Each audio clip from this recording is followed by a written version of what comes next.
नमस्कार। आज हम इंग्लिश ग्रामर के एक ऐसे टॉपिक की बात करने वाले हैं जो है तो बहुत छोटा, लेकिन कंफ्यूजन उतना ही बड़ा।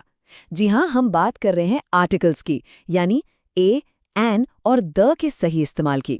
और हाँ, खास तौर पर कॉम्पिटिटिव एग्जाम्स के लिहाज से। तो चलिए बिना देर किए सीधे एक सवाल से ही शुरू करते हैं। स्क्रीन पर देखिए, अ यूनिवर्सिटी या फिर एन यूनिवर्सिटी, क्या लगता है कौन सा सही है? अगर दिमाग में थोड़ी सी भी कंफ्यूजन है ना, तो बस आप बिल्कुल सही जगह पर हैं। देखिए, ये जो ए एंड द है ना, ये दिखते तो बहुत छोटे छोटे हैं, लेकिन एग्जाम्स में यही बड़ी बड़ी गलतियों की वजह बन जाते हैं। सोचिए, बस एक गलत आर्टिकल और आपके कीमती मार्क्स गए। तो इन्हें हल्के में लेने की भूल तो बिल्कुल मत कीजिएगा। तो ठीक है, अब जब बात इतनी ज़रूरी है तो इसमें थोड़ा गहराई से उतरते हैं, एकदम ज़ीरो से शुरू करते हैं, है ना। सबसे पहले तो यही समझते हैं कि ये आर्टिकल्स आखिर हैं क्या चीज़। आर्टिकल्स असल में ये ऐसे शब्द हैं जो किसी नाउन मतलब संज्ञा के ठीक पहले लगते हैं। और इनका काम क्या है?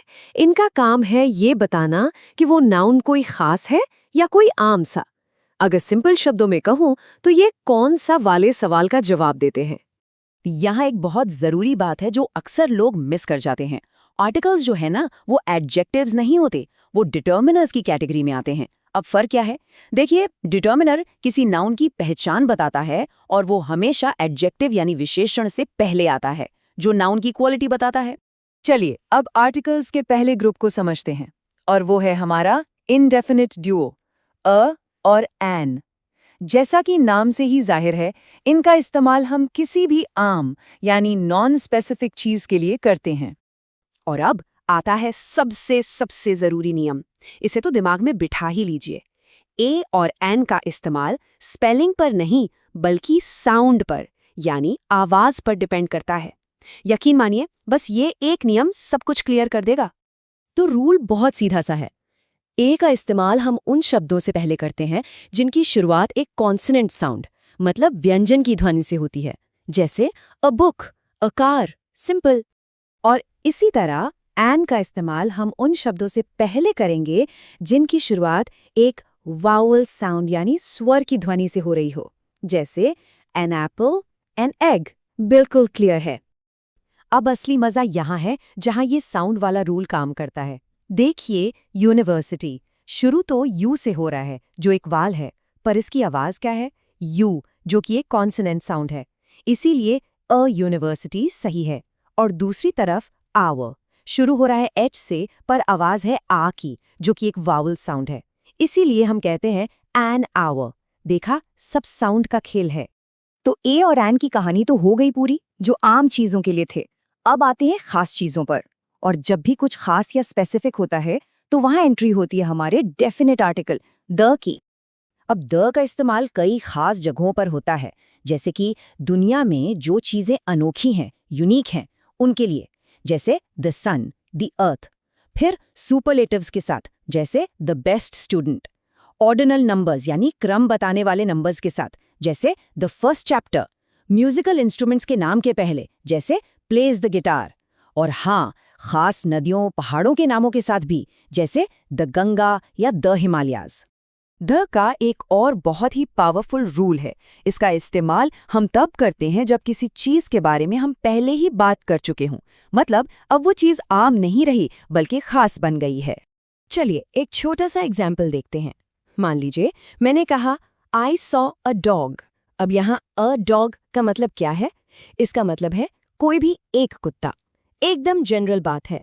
लेकिन अब जादू देखिए, अगर मैं अगला सेंटेंस बोलूं द डॉग वॉज बार्किंग, तो अब मैं किसी भी कुत्ते की बात नहीं कर रहा, मैं उसी कुत्ते की बात कर रहा हूं जिसे मैंने पहले देखा था। तो अब वो अ डॉग से द डॉग बन गया, मतलब स्पेसिफिक हो गया। ठीक है, हमने ये तो देख लिया कि आर्टिकल कहाँ लगाना है, पर उतना ही जरूरी ये जानना भी है कि आर्टिकल कहाँ नहीं लगाना है। जी हाँ, इसे कहते हैं ओमिशन ऑफ आर्टिकल्स। तो जनरल सेंस में जब हम आम तौर पर बात कर रहे होते हैं, तो हम इन चीज़ों के साथ कोई आर्टिकल नहीं लगाते। जैसे प्रॉपर नाउन्स, मतलब किसी का नाम या देश का नाम, जैसे रमेश, इंडिया। एब्स्ट्रैक्ट नाउन्स यानी भाव, जैसे honesty is important. Material nouns, जैसे gold is precious. Plural nouns, जब हम सब की बात कर रहे हों, जैसे डॉग्स आर फेथफुल। भाषाओं और सब्जेक्ट्स के साथ, जैसे इंग्लिश, मैथमेटिक्स, और हाँ, मील्स के नाम के साथ भी, जैसे ब्रेकफास्ट इज रेडी। इस जनरल और स्पेसिफिक का फर्क यहाँ और भी साफ हो जाता है। देखिए, जब हम कहते हैं ऑनेस्टी इज अ वर्च्यू, तो हम ईमानदारी की बात एक जनरल कॉन्सेप्ट की तरह कर रहे हैं, इसलिए कोई आर्टिकल नहीं। लेकिन अगर हम कहें the honesty he showed was admirable, तो यहाँ हम किसी खास ईमानदारी की बात कर रहे हैं जो उस इंसान ने दिखाई, इसलिए यहाँ द लगेगा। चलो अब फटाफट से सब कुछ समराइज कर लेते हैं। एक तरह से ये आपके एग्जाम के लिए एक चीट शीट है, एक फाइनल टेक अवे। ये टेबल देखिए, एक ही नज़र में सारे कन्फ्यूजन दूर। ए और एन इनडेफिनिट है जनरल चीज़ों के लिए, और चलते हैं साउंड के रूल पर, और द डेफिनिट है मतलब स्पेसिफिक या यूनिक चीज़ों के लिए। और एग्जाम के लिए ये गोल्डन रूल्स तो बिल्कुल मत भूलना। रूल नंबर 1, साउंड स्पेलिंग नहीं, याद है ना, a university and hour. Superlatives के साथ हमेशा द लगेगा, the best, the tallest. Profession के साथ ए या एन लगेगा, अ डॉक्टर, एन इंजीनियर। कोई भी चीज़ स्पेसिफिक हो तो द लगेगा, जैसे the book on the table. और आखिर में जनरल, प्लूरल और एब्स्ट्रैक्ट नाउन्स के साथ कोई आर्टिकल नहीं। और आखिर में बस इतना ही कहूंगा कि ग्रामर की ये जो छोटी छोटी गलतियां होती है ना, यही एग्जाम्स में बड़े मार्क्स का नुकसान करा देती हैं। इसलिए इस टॉपिक को मास्टर करना बहुत बहुत ज़रूरी है।